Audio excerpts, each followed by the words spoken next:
Masechet Baba Kama Daf Kof Yod Daled Machriz Rava v'item Rav Huna desalik le'ala u'denachtin letata. Rava would announce, and some say it was Rav Huna who would announce to all those who would make Aliyah, go from Bavel to Israel, or travel and go down from Eretz Yisrael to Bavel. He said that the following rule applies to all Jews, no matter where they are and where they're going. Hai bar Yisrael deyadad saduta legoy velatab umine v'azal v'ased le b'dinei goyim al Yisrael chabre meshamtinan le. Any Jew who knows testimony that regarding a fellow Jew who is in a dispute with a non-Jew. In other words, he has testimony that his fellow Jew owes money to a non-Jew, and he knows it's the truth.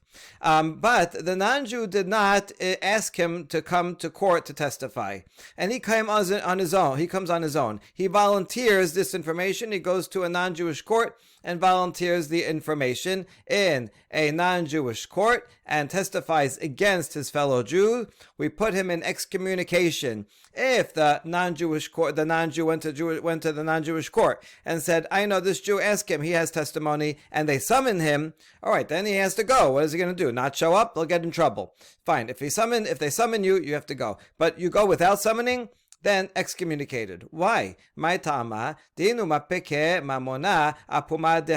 reason is because non-Jewish courts will extract money based on just one witness, and he's the only witness. Let's say it was a Jewish case, all Jews, and they went to a Jewish court. The Jewish court said, very nice, you have one witness, but you can't take money based on one witness. And so now he's going to a non-Jewish court. And if in the Jewish court they would not make a person pay based on one witness, and a non-Jewish court will, this person, by volunteering that information, is doing something wrong, because it's not sufficient. He's illegally causing that Jew to pay, when even in a Jewish court, with another Jew, he would not have to pay.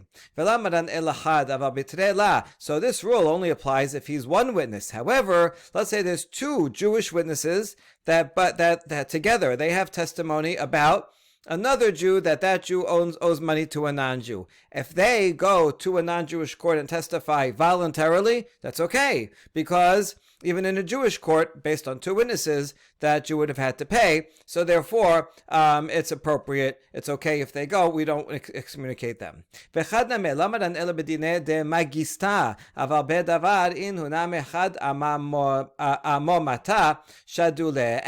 we only excommunicate a single witness who goes and volunteers to testify if he goes to a local magistrate. It's these local little courts. They would make someone pay based on one witness. However, if he goes to the official government courthouse, the official government courthouse will only make the defendant make an oath. Just like in the Jewish court, one witness is sufficient to make the other side take an oath, but not to pay. And so therefore, since that's okay, they're not going to make the person pay unjustly, then we will not excommunicate even a single witness that goes to the official government court.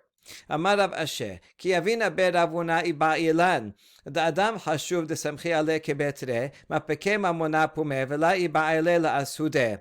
O dilma kevan Adam hashuv hu, lama se mishamet lehu, mase la'asude teko. Based on what we said above, Rav Asher says that when he was in the house of Rav Huna, the following question was asked: what about a very important person who is relied upon like two, even by the government court, right? The official government court that usually will not take someone's money based on just one witness, but based on two they would. But if it's a very important official person, then they'll rely on that person like two. And this Jew is such a person who is relied upon. And so since the non-Jewish court will extract money based on him, so maybe he should not go and testify, because in a Jewish court, even an important person, you wouldn't rely on his testimony. And therefore, since in a Jewish court we would not allow the money to be extracted, so therefore he should also not go to a non-Jewish court, because this is, even though it's an official government court where we just said that you're allowed to go to, but the official government court has a different rule for important people, and they will extract money, so therefore he shouldn't go. Or do we say, since he is an important person, there's no way he's going to get out of testifying. He's a well-known person, and so they're going to know about him, and they're going to know that he has testimony about it. And so he's going to have to end up going no matter what. That's the two sides of the question, and they left it standing. Amar Rav Asher, Hai Bar Yisrael tezaben le'ar'a legoy amisra de Bar Yisrael chabre mishamtinan le. Rav Asher teaches another law about business relationships between Jews and non-Jews, and he said, let's say there's two Jews that are neighbors. They have land right next door to each other, and one of those Jews sells his land to a non-Jew. We excommunicate him. Why? My tama. Inema mishum dina de bar misra. Hamarmor zaben migoy v'zaben legoy leka mishum dina de bar misra. Is it because of the law of neighbors? The law of neighbors is that if someone, a Jew, buys or sells land, he has to offer it. Let's say he's selling land. He has to offer it first to his neighbor because a neighbor has a right to the land right next door to him. If you have a field and you're plowing your field, it's worth more to the neighbor to have a bigger field that's all right next to each other than if he has to go buy something far away and then he has to keep moving all his supplies and animals back and forth. It's harder to manage. So there's a right. The first right of refusal goes to the neighbor. Therefore, a seller of land, a Jew who sells land, has to ask his neighbor first, right? Or do you want to buy it? And if the neighbor matches the highest price that he can get on the market, then he has to sell it to the neighbor first. So, is that the reason why we're excommunicating this guy? Because this neighbor here, he sold it to a non-Jew, and he didn't offer it first to his Jewish neighbor to buy it. If that's the reason, that can't be, because we have a statement that anytime you sell land to a non-Jew or buy from a non-Jew, there's the law of bar mitzvah does not apply. You don't have to offer it to the neighbor first if you're selling land, or if you're buying land from a non-Jew. Also, you don't have to ask the neighbor, the Jewish neighbor of the land that you're buying, do you want the first right to buy it? There's responsibility both to the seller and the buyer, usually if it's all Jews, that they have to ask the neighbor first. But if the buyer or the seller are not Jewish, then the Jewish seller or buyer do not have to ask the neighbor. And therefore, the law of bar misra would not apply in this case. Rather, the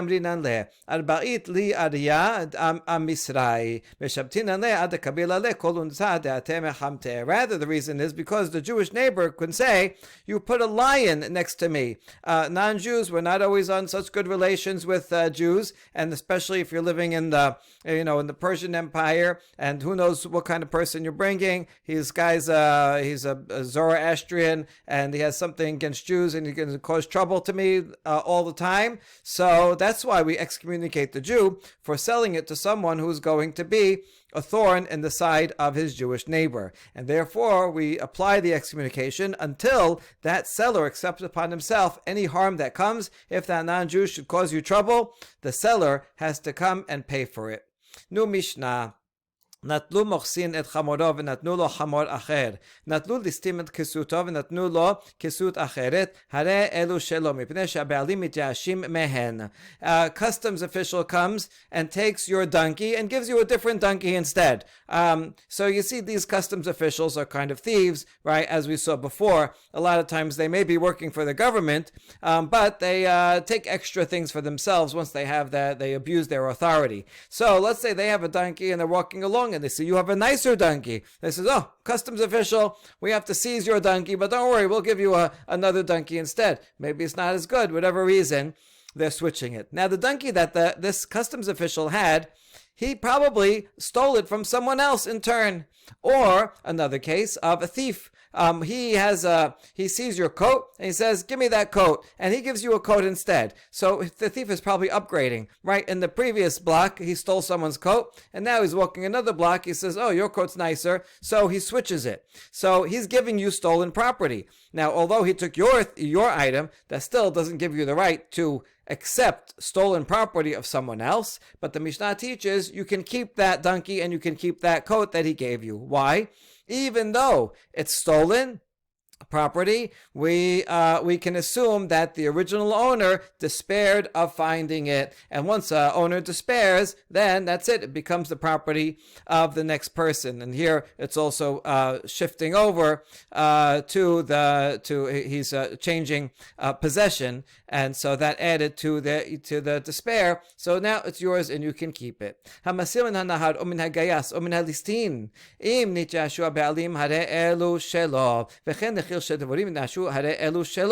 If you're able to salvage something from a river, see something floating down the river, and you can get it. Or from troops, some soldiers would come in and stay someplace and they would take stuff, or actual robbers, and you're able to go and salvage something from the robber. So obviously you don't have to give it back to the robber, it's stolen things, but you have to give it back to the original owner. So if the original owner despaired, then you can keep it. If the original owner did not despair, then you have to return it to them. And similarly with a beekeeper. His bees went away and went somewhere else, and you find those bees. So it depends. If the original beekeeper is despaired of finding their bees, then you can keep them. Otherwise, you have to return them. Like finding, and anytime you find a lost object. Regarding the beekeeper, let's say there's bees over here and we don't know where it came from, but there's a woman or a miner who generally are not trusted to give testimony. However, for this, if they say, we saw these bees, they came from that person's courtyard, he's the original beekeeper, then we trust them. They're just describing what they saw, and that's good enough, and we can accept that as testimony, such that whoever finds it cannot keep it, but has to give it back to that original beekeeper. The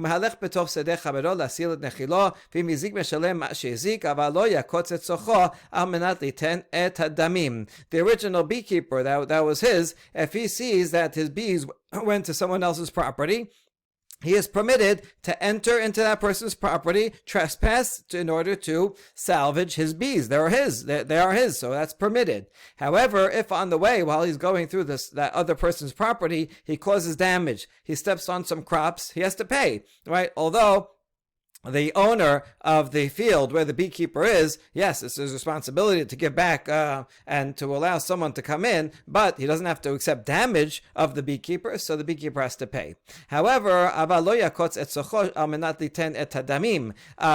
the hive is on a branch in that other person's field, so the beekeeper who owned it originally cannot go and purposely chop off the branch and then say, "Oh, I'll pay you for your branch." You can't purposely cause damage in someone else's field. If it happened by mistake, you tripped on something and ruined some produce or broke something, then okay, pay, but you can't purposely go ahead and take it. Rabbi Ishmael beno shel Rabbi Yochanan ben Beroka omer af koses v'noten tadamim. Rabbi Ishmael, the son of Rabbi Yochanan ben Beroka, argues and says, no, the beekeeper can even go and cut off the branch. That's the easiest way to get the beehive back, is you cut off and take the whole branch. Okay, so you pay for the branch. How much is it?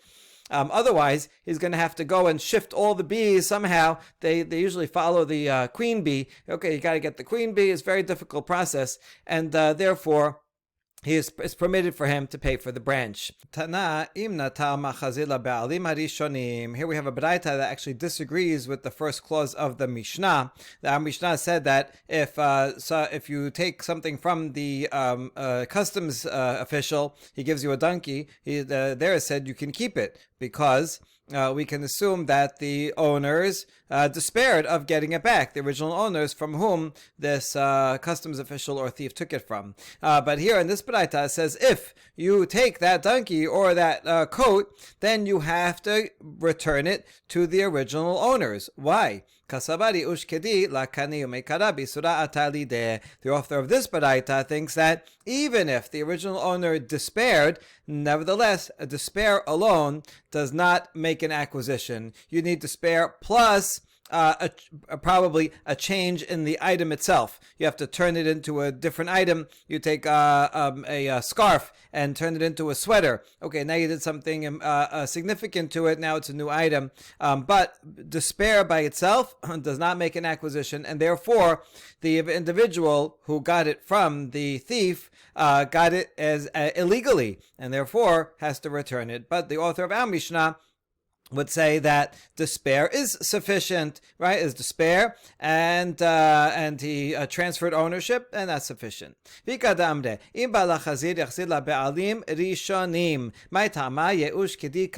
another version of the Braita that actually agrees with our Mishnah. It says, if you want, a customs official took your donkey, gave you a different one, and you know who the owner is.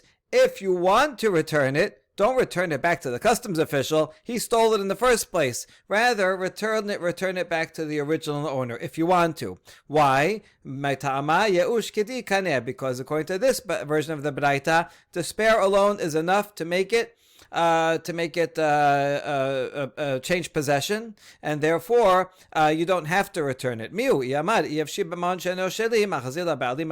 But if the receiver says, even though the owner despaired, and therefore technically from the letter of the law I can keep it, but I don't want it to have a donkey that's not mine, and I know that it was stolen, came from someone else. I prefer to return it. So if you want to return it, don't return it to the thief. Return it to the original owner. This is again a quote from the beginning of the Mishnah, that if the thief switches something for you, takes your coat and gives you a different coat, you can keep it because you can assume that the original owner had despaired. Amar Rav Asher, lo shanu ela listim goy, aval listim b'Yisrael la, savar lemachar nakit nale bedina. Rav Asher says, when can you keep the item? Only if the thief is not Jewish. But if the thief is a Jewish thief and he comes and says, give me your coat, here, take this coat instead, then you have to return it to the original Jew from whom this thief stole it. Why? Because the original owner of that coat that now is in your hands will think to himself, if it's a Jewish thief, he'll say, oh, that Jew stole it from me, I'm going to take him to Beit Din. I'm going to take him to court and get it back, so he doesn't despair.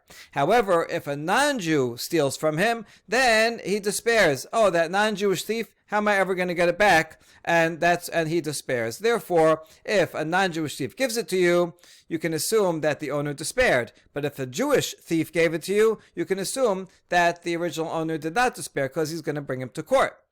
That's what Rav Asher said. Matkif la Rav Yosef. Adraba, ipecha mistabera goyim dedaine begite la miyaash. Israel kevan damar memar miyaash. Rav Yosef says actually it should be the opposite. Would make more sense, since non-Jewish courts, they use force.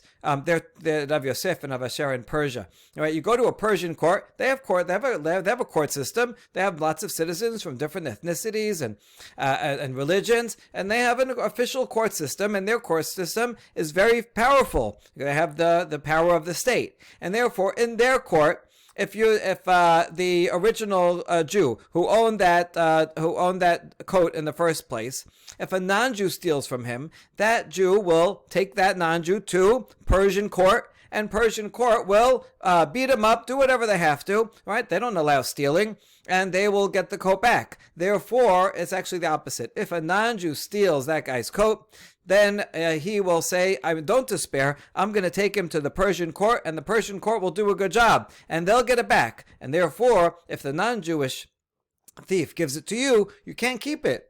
However, if it's a Jewish thief, then what are you going to do? You're going to take him to Jewish court, Beit Din. But Beit Din, we learned something actually very important from here, that Beit Din did not have the power and authority from the Persian government to use force. The Beit Din, similar to Beit Din today in America, they can issue a command, you should pay, but they can't go and withhold your assets like a civil court could. You'd have to then go to civil court to do that. And so, Bet Din, like today, so too in Persia, since the original guy victim, who then the Jewish thief takes his coat, the victim's going to say, what am I going to do? I'm going to take him to Bet Din. The Bet Din's going to say, oh, you're a thief, you should return it. The guy's not going to listen, and the Bet Din won't have authority to beat him up, and I'm never going to get it back. So you know what? I despair, forget about it. And therefore, if the thief is Jewish, and he takes your coat and gives you a different one, and the other one is stolen, then you can assume, since it's a Jewish thief, the original owner despaired, and you can keep it. Very interesting. Since this is convincing, Rav Ashe's statement over here, Lo Shanu, if he said it, he must have actually said it on the continuation of the Mishnah that says, Hamatzil min hagoyim min halistim, im nityashua be'alim in setama la. If you can salvage something from, here it says goyim. In the Mishnah it says, I'll show you. And the Mishnah said, Matzil Gayas. Okay, a Gayis, which means troops. You see that this is the original Gayis, and it's very easy to change from Gayis to Goyim. Right? It's almost the same letters. Samech and Mem Sofit look the same, and Yods and Vavs also look very similar, especially in manuscripts. The Yods are long, used to write the Yods longer than we do today, and the Vavs a little shorter. Okay, anyway, so Gayis turned into Goyim, but it really means, if the point is troops, not just any non-Jews, not generally are thieves. So troops or thieves, if you're able to salvage something from them, if the original owners despaired, then you can keep it. Now, if you don't know, right, if you have to find out. If you know they despaired, then you can keep it. But if you're not sure, then you have to assume that the original owner did not despair, and you have to return it. It's about this that Rav Asher said, Lo shanu elagoy mishum de daine begite aval listim Yisrael kevan de amri memad meyaash. Only if the thief is not Jewish, since the original owner of the item is going to be able to take that non-Jew to non-Jewish court. A non-Jewish court will force him to return it. Therefore, unless we know for sure that the original owner despaired, if we're not sure, we have to assume that the original owner did not despair if the thief was not Jewish, because then, generally, they would not despair because they can take him to a forceful court. However, if the thief is Jewish, since you can take him only to Bet Din, and Bet Din does not have the power to force him to pay, therefore we can assume, unless we know for sure that he didn't despair, if we just don't know, we can assume that the original victim despaired because it's a Jewish thief and he won't be able to bring him to court. And that's what Rav Asher, in fact, was talking about. So it's an agreement with Rav Yosef's analysis. Tenan Hatam. There's a Mishnah in Masechet Kelim that teaches Orot shel Baal Habayit machashava metame'atan v'shel abedan and machshava metame'atan. If you have a hide, now the law regarding Tum'ah is Tum'ah does not apply to something that's not finished yet, right? If you just have like a clay thing, mold, and you're just still making it, but it's not yet a bowl, it's not finished. Even if something tameh touches it, it's not tameh. Only a vessel can become tameh, and if it's in the process of becoming a vessel but not finished yet, then it does not become tameh. Now, there are certain items that could be finished at different stages, like leather. A piece of leather is useful by itself. You can use it to lie down on. You can use it as a table mat. Or you can turn it into something more. You can make a shoe out of it. You can turn it into a writing surface. So it might be finished now. It might be not yet finished, depending on the intention of the owner and what he's going to use it for. So therefore, this Mishnah teaches that if it belongs to a Baal HaBayit, a personal one, right? I own this hide, and I intend that I'm going to use it as is, as a tabletop. Well, then it can receive Tumah now. If not, I intend that I'm going to make a shoe out of it, then it doesn't receive Tumah. So since it's mine, it depends on whatever I'm thinking. However, if it belongs to the leather worker, I mean, it's in the store. So then, the leather worker's intention does not make a difference. He has it on display there, and even if he writes on it, here, buy this, you can use it right now as a tabletop. Yeah, but the buyer might come in and say, actually, I'm going to make a shoe out of it. So therefore, it's not in its final process, because this is the leather worker who's only going to be selling it to someone else. And that's why his intention does not matter. Now, the Mishnah continues. Shel gazlan en machshava metame'atan, shel ganav machshava metame'atan. If you have a gazlan, that's a robber in the middle of the day. So he is known, right? The victim, I saw him take it. And since he knows who it is, so the original owner will not despair on getting it back, because he'll say, I know who the robber is. I'm going to take him to court. I'm going to get my item back. Since the owner keeps it and does not despair, therefore the robber cannot determine that he's going to use this leather item as is, or he's going to change it into something else. Since the robber is not the owner, he cannot decide its status of being impure or not. However, vishel ganav, if it's a ganav in the night, a nighttime thief, where the owner was sleeping, he broke in the middle of the night, went in stealthily, left, and so the owner has no idea who it is. He has no idea who it is. How am I ever going to get it back? So he despairs. Since the owner despairs, the ganav keeps the item. It's in his possession, and therefore, if this nighttime thief says, I'm going to use it as is, then it becomes susceptible to tum'ah. Otherwise, it's not susceptible to tum'ah. But since now he owns it, he's the one that determines. That is according to Tanakh Kama. However, Rabbi Shimon omed chilufa debarim. Rabbi Shimon has an opposite logic. Shel gazran machshava metame'atan, shel ganav en machshava metame'atan, lefi shelo nitja shuha be'alim. If it's a daytime robber, so you see this guy is not scared. He's just a mafia boss. He comes in the middle of the day and just grabs this item right out of your hand. Since he's not scared of anybody, the owner says, forget about it. I'm never going to get it back from this mafia boss. And he despairs. And therefore, it's the daytime robber who can determine its status for tum'ah. Whereas the ganav, the nighttime thief, he is a scaredy cat. So the owner says, I'm going to find him. I'm going to ask around. I'll find out who it is. I'll check my security cameras. And then we're going to get him. I'm going to confront him since he's so scared. I'll be able to get it back. And therefore, he does not despair. And therefore, the nighttime thief does not retain control and decision making about whether he's going to use it as is or continue. Therefore, he does not have his opinion about the item does not cause it to be susceptible to tum'ah or not. All right, that's the two different opinions among the Tanaim. Now we're going to have a machloket amoraim about that machloket Tanaim. Amad ula machloket bistam. This controversy between Tanakh Kama and Rabbi Shimon is when we did not ask the owner, right? The owner is not around to ask, and so now we have to just assume what would most people say. Aval biyadua divrei kol yeush kaneh. But everybody would agree, Tanakh Kama and Rabbi Shimon, that if we know the owner's here and he says that I do not despair, then, or if he says I do despair, right, forget about it, no matter what the case is, then the thief or the robber, no matter what, they acquire it and they decide if it will be susceptible to tumah or not. So Ula makes sense, right? They said, yeah, I despair. But Rabba Amar biyadua nami machloket. Rabba has a surprising opinion. Says, even if we know the original owner is here and he says, I despair, I'm never going to find it, still, there's a machloket in that case. Okay. Amar le Abaye le Rabba, lo tiflag ale de'ula, ditnan b'matnitin kevate, lefi shelo nitjashu ha'be'alim. Abaye challenges Rabbi, says, what? Don't argue with Ula. Ula makes sense, because look at the wording of the Mishnah.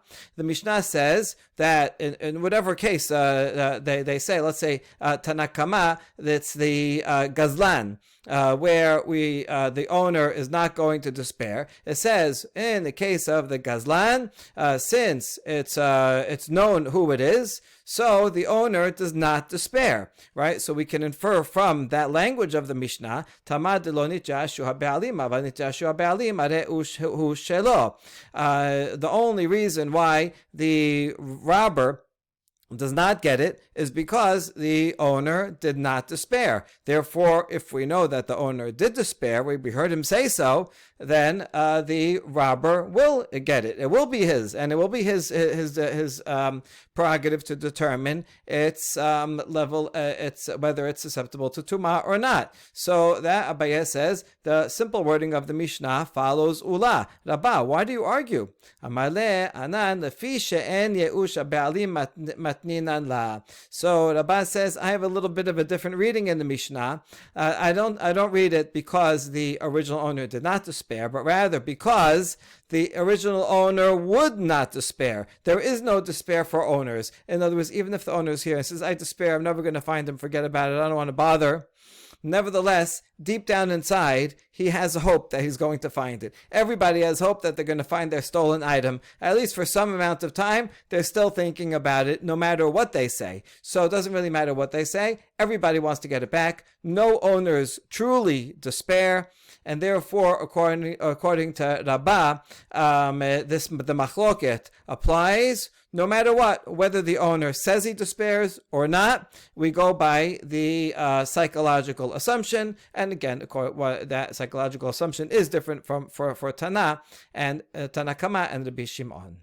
Okay, now we have a question. Tenan natlu mochsin hamoro vechule maneh, from the first section of our Mishnah, that the customs collectors take his donkey, or robbers come or thieves come and take his coat. So the Mishnah gives two possibilities. The customs official is someone that comes in the middle of the day. He just comes straight out and takes your donkey and gives you a different one. So that would be the same as a gazlan. Whereas the listim mentioned in the Mishnah, right now we're assuming that's talking about a nighttime thief. Now here's our question. Ida banan kashya gazlan, Ida bishimon kashya ganav. The Mishnah said in both cases we assume that the owner despaired, and therefore you can keep the donkey or the coat. Now this is a problem because it doesn't follow any of the opinions here. If you follow Rabbanan only said that there's despair for a ganav, but not for a gazlan, and a customs official is a gazlan. So why does he say that you can keep the donkey in the case of a gazlan? And if the Mishnah is the opinion of Rabbi Shimon only said that a gazlan is something that you can keep, but not that of a ganav. And the listim in the Mishnah is a ganav, and so therefore there should not be despair in that case. Nobody says that there is despair in both gazlan and ganav case. That's the problem. Now we can answer half the question. According to Ula, actually we could figure out a scenario. If we asked the victim, and he said, I despair. So according to Ula, as long as he says, I despair, then it doesn't matter whether it's a ganav, whether it's a gazlan. According to both Rabbi Shimon and Tanakama, they all agree, if he said, I despair, then he despairs, and that's why you can keep the item. And that's what the Mishnah is talking about when we know that he said, I despair. But according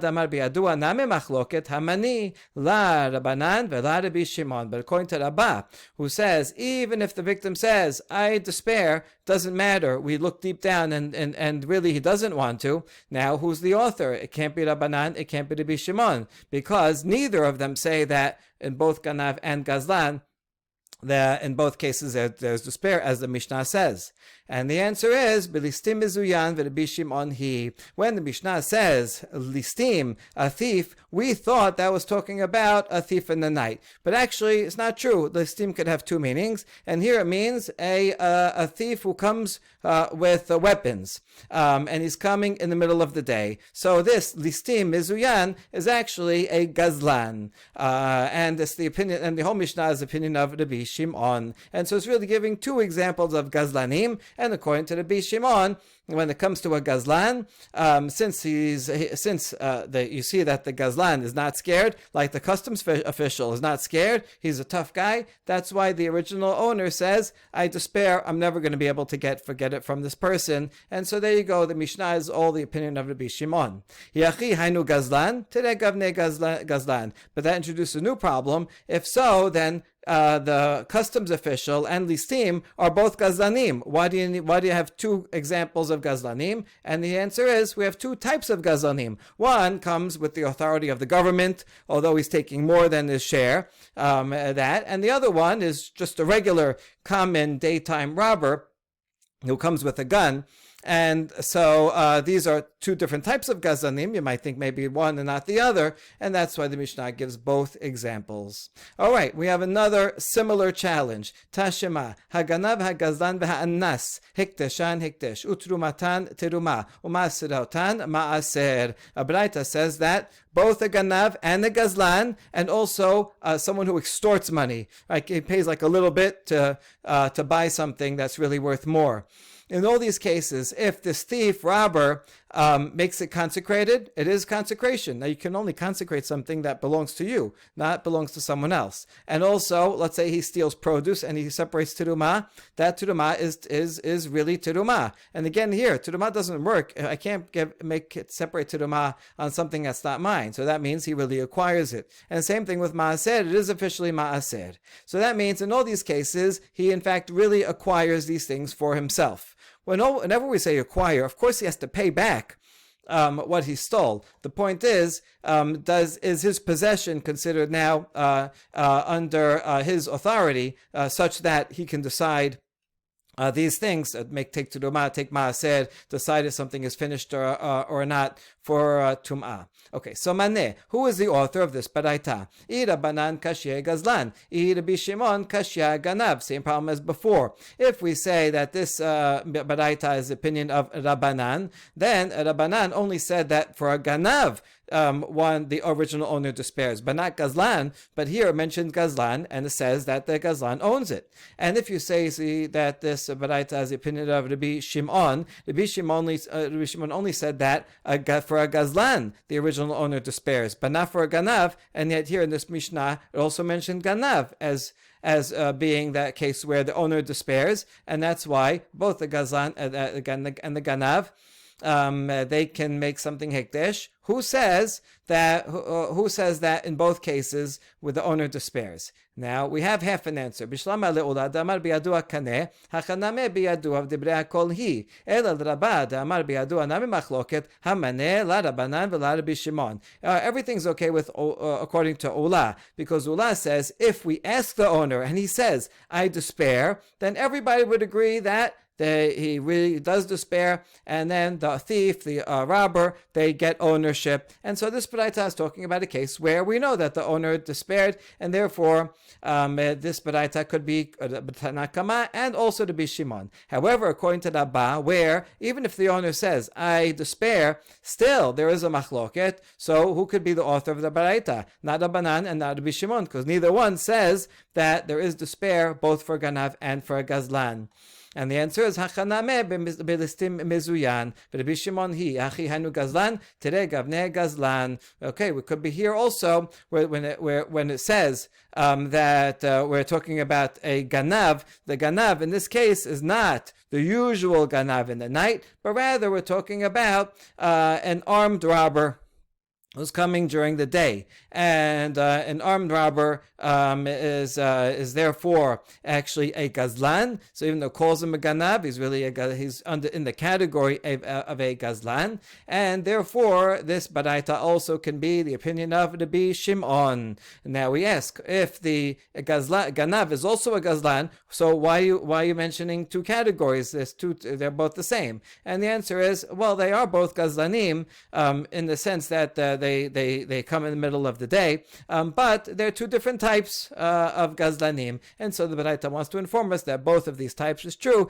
But in fact, if it was really a ganav, who came in the middle of the night and was scared, then the original owner would not despair, and in that case, the ganav would not be able to make it hekdesh or to take teruma or maaser. That's one answer. Ganav ke gazlan, v'kaimalan ke gazlan l'Rabbi Shimon. Alternatively, this baraita is the opinion of Rabbi, and Rabbi's opinion is that the law of a ganav and the gazlan are the same, and therefore in that baraita, when it says ganav, it means really a ganav, a nighttime thief. A gazlan really means a gazlan, but it doesn't matter. The law is the same for both. Now, the law is the same which way, right? Like Tanakama or like Rabbi Shimon. Kaimalan, we're going to actually prove this in the next section, that kegazlan Rabbi Shimon, that according to Rabbi, a ganav is the same as a gazlan. According to Rabbi Shimon, Rabbi Shimon says that a gazlan is not scared, and therefore the owner despairs. And so Rabbi says that's true for a ganav also.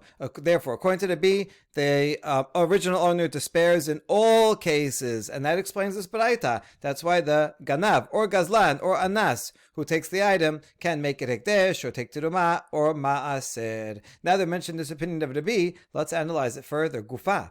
Rabbi Omer ani ganav ke gazlan. Rabbi says, I say, the law of a ganav is the same as a gazlan.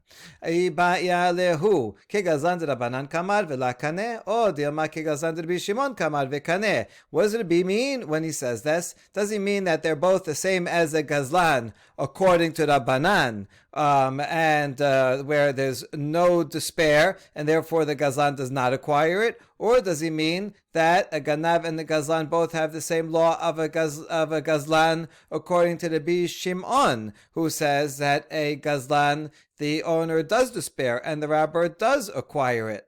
Here's the answer. Tashema natlu mochsin hamoro. Proof is going to be from the beginning of our Mishnah, that a customs collector or a thief takes someone's donkey or cloak and gives him a different one. You're allowed to keep that donkey and the cloak that he gives you, because we assume that the original owner despaired. So, maneh. And so, Rabbanan kashya gazlan, Rabbi Shimon kashya ganav. Same question as before. Who's the author of the Mishnah? If it's Rabbanan, well, Rabbanan would only say that there is despair and you could keep it with a ganav. That would be the case of listim, but not the gazlan. So we have a challenge from gazlan. And if it's Rabbi Shimon, then Rabbi Shimon only says you can keep it because there is despair in the case of gazlan, the customs officers, but not in the case of listim, which is ganav. So who says that you could keep it in both cases? Which is what the Mishnah says. So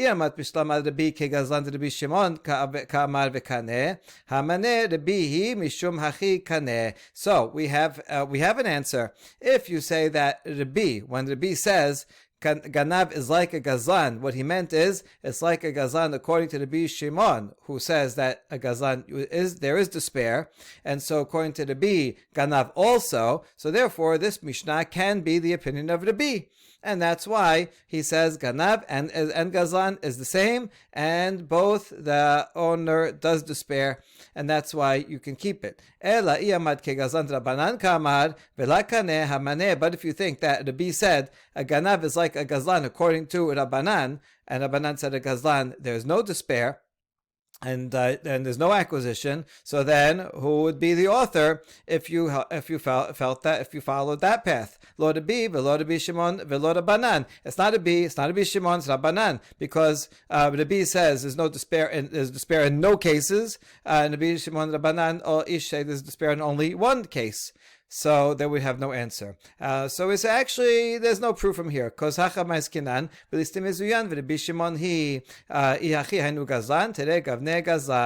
could say that when the Mishnah mentions the case of listim, that's not talking about listim that are nighttime, that come in the night, but rather they are armed robbers that come in the daytime. And so therefore the whole thing is Rabbi Shimon. And if you ask, well, that's the same as a gazlan, right? In that case, listim, Gazlan is the customs official, and listim is also people that come during the day with armed robbers. Well, then that's the same as Gazlan. So why do you have two types of Gazlanim? So yes, exactly. It's two types of Gazlanim, and the Mishnah is teaching us that in either case, the owner does despair. And so we could explain the Mishnah even if we think that Rabbi follows Rabbanan's opinion regarding Gazlan for both Ganav and Gazlan. All right, let's try another proof. Tashema Haganav Hagazlan v'Hanas Hekdeshan Hekdeshu Shematan Teruma Masrotan Maaser. Same baraita we had before, that Ganav, Gazlan, and someone who extorts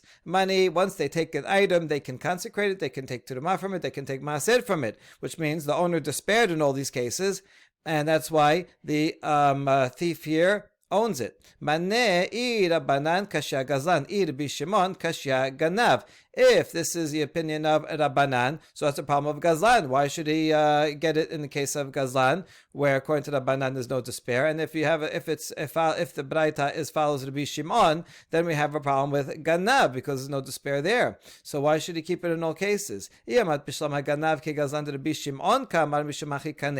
if we say that according to Rabbi, Ganav is like a Gazlan of Rabbi Shimon, so that means in both Ganav and Gazlan there is despair, and that's why the thief gets possession in all cases, and this is the opinion of Rabbi.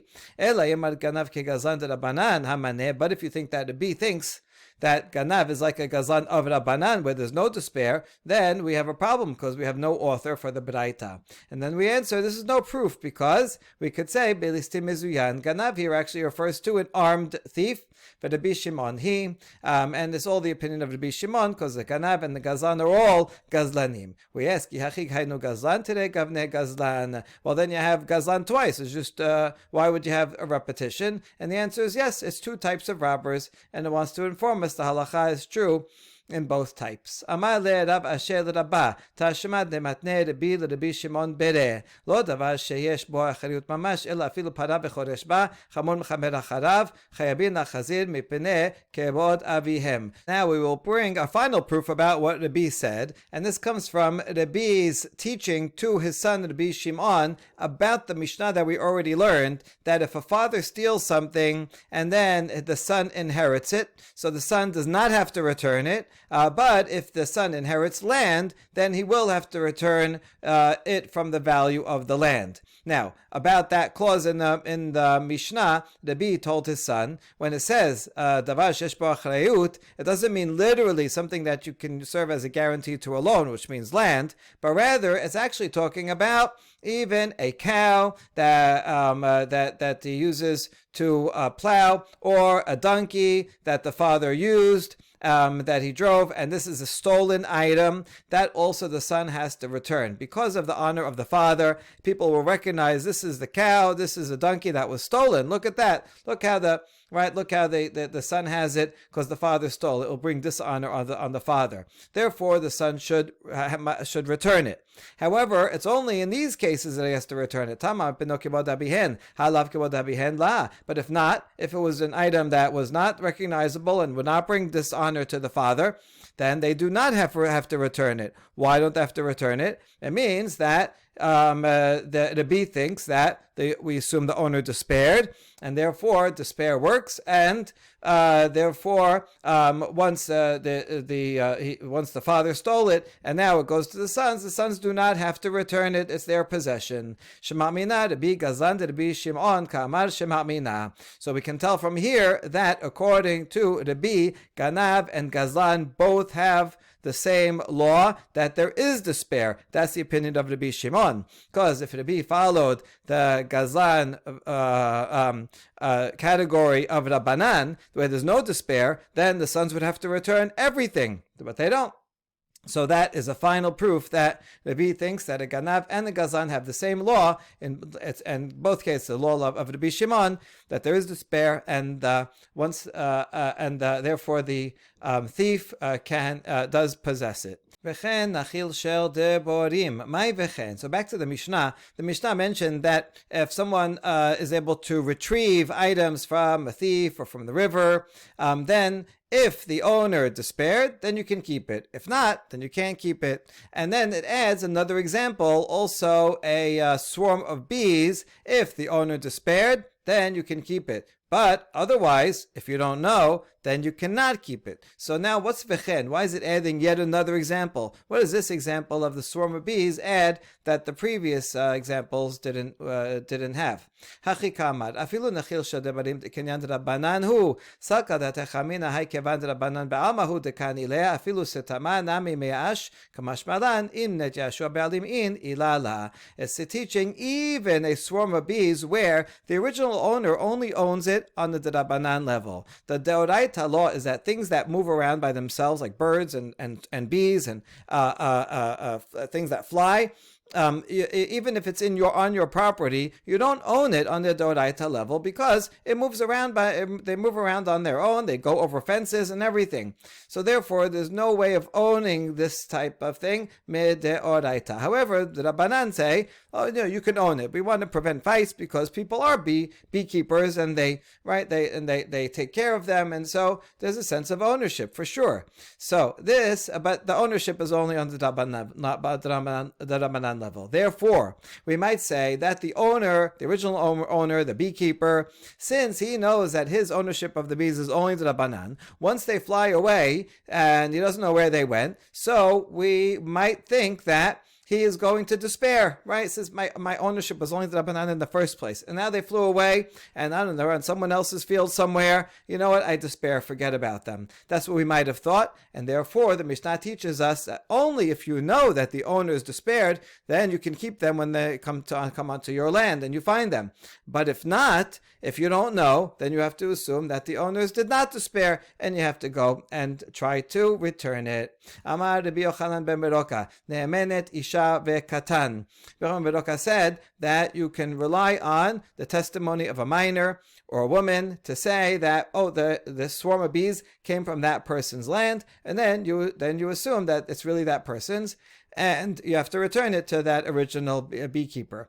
Isha ve'katan b'nei adut ninu. We ask, why can a woman and a minor give testimony? How can we accept their testimony? Amar Rav Yehuda Amar Shmuel hacha ma'askinan kegon shayu ba'alim meradefin acharehem v'isha ve'katan mesichin lefi tumam ve'omer mikan yasa nechil zeh. So Rav Yehuda says in the name of Shmuel, actually we're talking about a case where the owner is running after the bees, like, they're mine, and the woman or minor were speaking in an offhanded way, saying, we saw it from there. Not that they're coming to give official testimony.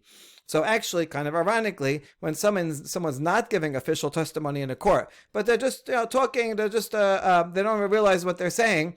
They're just speaking what happens to be on their mind. We can actually trust them better.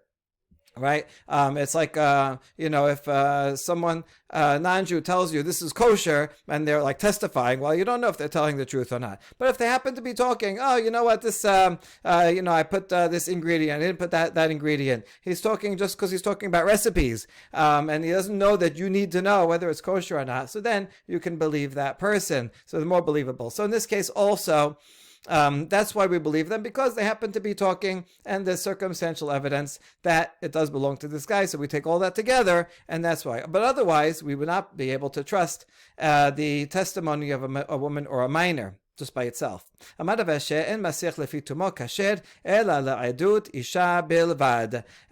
so, but now we reject this and say, no, even though she's just speaking offhandedly, that kind of testimony is not generally accepted, but except for testimony regarding a woman to allow her to get remarried. If a woman is speaking offhandedly and saying, that person divorced or that person died, and then so based on that, will allow a woman to get remarried because we don't want them to remain in agonah and remain stuck.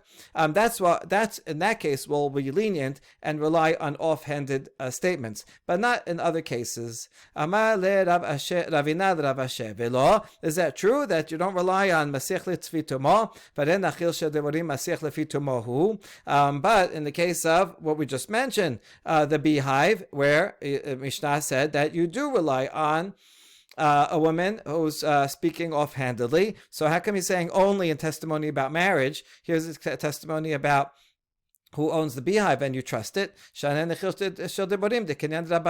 that's different, because the ownership of the beehive, of the beekeeper, originally was only midrabanan. Since he only owned it midrabanan, so therefore the stakes are lower, and we can rely on a woman speaking offhandedly. Udoraita la. So now you're telling me that if in a doraita case we never follow testimony of someone speaking offhandedly. V'amar Rav Yehuda amar Amar Shemuel. Maaseh be'adam echad she'masech levitumo ve'omer zichurani keshani tinok murkebani על כתפו של אבא והוציאוני בית ספר והפשיטוני את כותונתי והטבילוני לאכול בתרומה לערב. ורבי חנינא מסיים באחי וחברי בדלים ממני והיו קוראים אותי יוחנן אוכל חלות והעלנו רבי לכהונה על פיו. We have a fantastic story of someone who we weren't sure if this person is a Kohen or not. But then the person said, I remember when I was a child and I was so small I had to ride on my father's shoulders. I was still too little to even walk, or at least to walk a lot. And one time they took me out of school. Why is it important that they took him out of school? Tosafot says it means that he was not a slave. He must have been a free person, because slaves don't go to school. Okay, so he was in school, and they took me out of school, and they took off my robe and put me into the mikveh, and then that night they allowed me to eat terumah. Therefore, I must be a kohen, because only a kohen can eat terumah. A slave of a kohen could also eat terumah, but this proves since he went to school, he wasn't a slave, and based on that. Because of that, he was a minor. So how could he testify? But he was speaking offhandedly. He was just telling a story. It wasn't a testimony in court. So he said, "Oh, what an amazing story!" I think also the details show that he's telling the truth. I was in school. They took me off. I remember where it was. I remember what I was wearing. So then that lends credibility. And therefore, since he's speaking offhandedly, we do rely on it. And this is a case of deoraita. Furthermore, in that story, Rabbi Chanina had a continuation of the story. He says, my friends would separate from me, and they would say, Yochanan who eats challah. In other words, they were like very impressed. Oh, you're a kohen, you're very special. And so based on a testimony to be said, you are kohanim. So we see that we do rely on Masich Levitumo.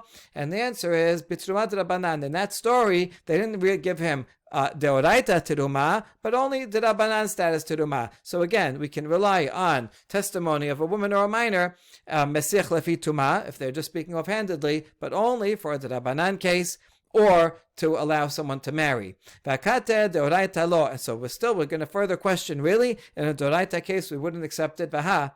Ki ata Rav Dimi amar Rav Chana kartigna, v'amri la Rav Acha kartigna mishta'eh. When Rav Dimi came to Bavel, he said in the name of Rav Chana from Carthage, or some say Rav Acha from Carthage. Some Chana or Acha from Carthage said the following: Maaseh ba lifnei Rabbi Yoshua ben Levi, v'amri la maaseh ba lifnei Rabbi. Okay, so this following story happened in front of Rabbi Yoshua ben Levi or Rabbi. All right, a lot of questions about the names of the trade-ins and the name of the person that's happened to. Anyway, here's the story. Betinok echad she'masir levitumo v'amar ani ve'emin ishbenu leben hagoyim yasati lishob mayim da'ati adati al imi l'kot esim da'ati al imi v'si'a Rabbi al piv lichuna. And the story goes that there was a child who was just speaking offhandedly, and he said, "Me and my mother were both captured by non-Jews." Now, when a woman is captured by non-Jews, we suspect that they assaulted her. A woman who's assaulted can marry Yisrael, but even if it's against her will, she cannot marry a Kohen. That's the law. It has to be that's already in the category of zonah, even though it was against her will. But anyway, the kid continues and says, when I went out to draw water, I was thinking about my mom, and when I went out to get wood, I was thinking about my mother. In other words, I was conscious of her all the time and making sure and guarding her and seeing what was going on with her. And he said, right, that no one violated her. And Rabbi heard that, and even though it was a minor, but he was speaking offhandedly, and he said we can trust that in fact she was not violated and she can marry a kohen. Now that's a Torah law. So how could that be? And the answer is bishvuya hekelu. For a captured woman, the rabbis are also lenient, just like they're lenient regarding marriage to allow someone to get married. Here also, it's a case of marriage and a captured woman. We feel bad for her that she had to go through that ordeal in the first place. So now, to make life even more difficult for her, we don't want to do. Okay, the halacha still is that someone who was violated can't marry a kohen. But if we can find some leniency and accept such a testimony, we allow it. But in the general case, if it's a doraita, not related to marriage and not related to a captured a person, then we would not rely on the offhanded testimony of a woman or a minor. Aval lo yakos et socho. The Mishnah said that the beekeeper, if he knows that's his bees that went into someone else's land, he's not allowed to go and take off a branch and then pay for the branch later in order to take the bees more easily. However, Rabbi Yochanan ben Beroka said it's permitted. Tanya, Rabbi Ishmael beno shel Rabbi Yochanan ben Beroka אומר, תנאי בית דין הוא שיהיה יורד לתוך שדה של חברו וכוסס סוחו של חברו להסיר את נחילו ונוטל דמי סוחו מתוך נחילו של חברו. So we have a baraita that explains his reasoning, that he says this is a condition of Bet Din, right? Bet Din is in charge of all monetary items, and they make a condition. Anyone who has a field agrees to this condition, that if some swarm of bees should go into your field and then the owner wants to come and take it, he has permission to cut down the branch so he can take the whole swarm more easily, and he has to pay for the value of the branch, and then, it's good for everyone. So that's why he's allowed to do it. Otherwise, it wouldn't be allowed. ותנאי בית דין הוא שיש שופך ינו מסיל דובשנו של חברו נוטל ימי ינו מתוך דובשנו של חברו. Now that we're talking about conditions of Bet Din, here's another stipulation that they made, that if someone has a barrel of honey is more valuable than wine, and the barrel of honey got a hole in it, and now his honey is starting to pour, he's going to lose all the honey. Someone else is walking by with a barrel of wine. The person with the barrel of wine should pour out his wine, catch all the honey to save the day. But now, it's very good that he didn't get him a favor, but now he lost his wine. So the owner of the honey must pay the owner of the wine for the wine that he lost, and that way it's the least loss for everyone. Well, the person who has the wine shouldn't lose out anything. He's doing a favor. The person who had the honey, although he'll have to pay for the value of wine, will at least gain the difference between the value of the wine and the value of the honey, which is more. ותנאי בית דין הוא שיהיה מפרק את עשיו וטוען פשתנו של חברו ונוטל דמי עשיו מתוך פשתנו של חברו שעל מנת כן הנחיל יהושע על ישראל את הארץ. And a similar stipulation of the Bet Din, that if someone has a donkey loaded with wood, and then he sees someone else whose donkey fell, and that had flax on it, and that if he leaves them alone, the flax will all get ruined. Flax is more valuable than wood. So the owner of the wood should take off his wood, and the wood will get ruined, and put the flax on his donkey that's healthy, and afterwards the owner of the flax will have to pay for the owner of the wood for the value of the ruined wood. Because when Yehoshua bequeathed the land to all of the tribes of Israel, he already included these conditions, and therefore everybody who owns land in Israel, it's based on these stipulations that he owns the land, that he will agree to all these stipulations and agree to pay in these cases when he needs to pay. Baruch Adonai Leolam, Amen ve'amen.